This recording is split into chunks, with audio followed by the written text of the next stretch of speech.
कभी कभी जिंदगी में ऐसे पल आते हैं जब लगता है सब कुछ खत्म हो गया। आज हम एक ऐसी ही कहानी सुनेंगे जो एक भूकंप की तबाही के बीच से निकली और हमें इंसानियत के बारे में बहुत कुछ सिखाती है। तो चलिए आपको ले चलते हैं भारत के एक खूबसूरत कोने में। कल्पना कीजिए, हिमाचल प्रदेश की हरी भरी वादियों में बसा एक छोटा सा प्यारा सा गांव। कहते हैं ना, किसी भी बड़े तूफान से पहले गहरी खामोशी होती है। कहानी के इस पहले हिस्से में हम उसी खामोशी को, उस गांव की रोजमर्रा की जिंदगी को महसूस करेंगे। एक ऐसी जिंदगी जो पल भर में बदलने वाली थी। तो इस कहानी का हीरो है एक 10 साल का बच्चा राहुल। उसकी दुनिया उसका गांव ही है। और ये कोई आम गांव नहीं है, ये एक बड़े परिवार जैसा है जहां हर कोई एक दूसरे को जानता है, एक दूसरे के सुख दुख में साथ खड़ा होता है। लेकिन इस शांति पर एक अनजाना खतरा मंडरा रहा था। और फिर अचानक एक ही पल में सब कुछ बदल गया।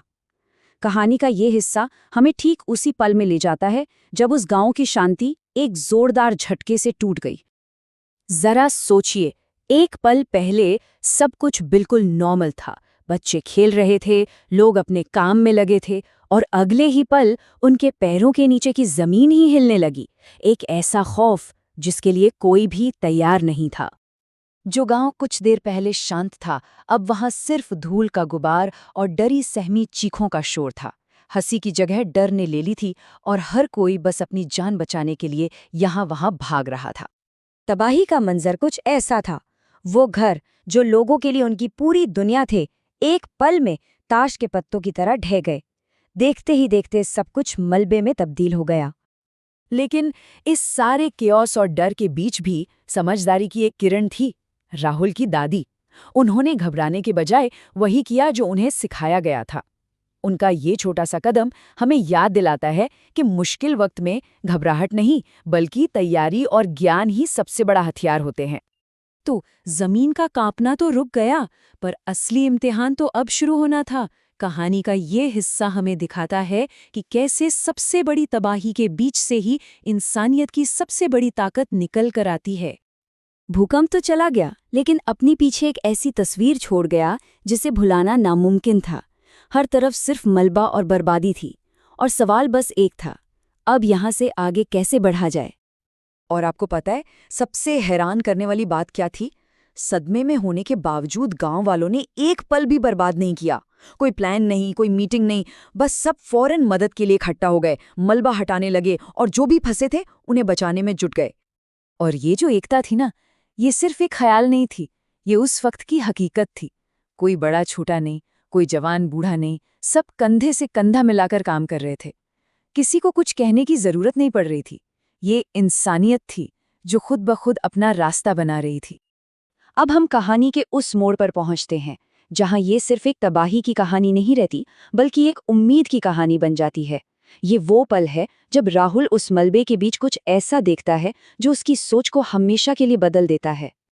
राहुल ने देखा कि घर टूट गए थे, सब कुछ बिखर गया था, लेकिन लोगों के हौसले नहीं टूटे थे। उनके चेहरों पर डर नहीं, बल्कि एक दूसरे के लिए लड़ने का, हार ना मानने का जज्बा था। उसी पल राहुल को समझ आया कि असली ताकत ईंट पत्थर के मकानों में नहीं, बल्कि इंसानी जज्बे और एकता में होती है। और शायद यही इस पूरी कहानी का सबसे बड़ा सच है। मुसीबतें चाहे कितनी भी बड़ी क्यों न हो, इंसानियत और एकता की ताकत के सामने उन्हें झुकना ही पड़ता है। यही वो शक्ति है जो हमें हर बार, हर मुश्किल के बाद फिर से खड़ा करती है। तो इस छोटी सी कहानी से हमें क्या सीखने को मिलता है? इसका सबसे बड़ा सबक क्या है? चलिए इस पर एक नज़र डालते हैं। देखिए, राहुल ने जो सीखा ना, वो हम सब पर लागू होता है। जिंदगी में मुश्किलें तो आएंगी, चुनौतियां भी आएंगी, पर जब हम सब एक साथ खड़े होते हैं तो कोई भी मुश्किल इतनी बड़ी नहीं होती कि हम उसका सामना न कर सके। हमारी असली ताकत हमारी एकता में है। तो ऐसे मुश्किल हालात में हमारे सामने हमेशा दो रास्ते होते हैं ना। एक रास्ता है घबराहट और बेबसी का, जो हमें कहीं नहीं ले जाता, और दूसरा रास्ता है धैर्य और सहयोग का, जो हमें किसी भी मुश्किल से बाहर निकाल सकता है। और चुनाव हमेशा हमारा होता है।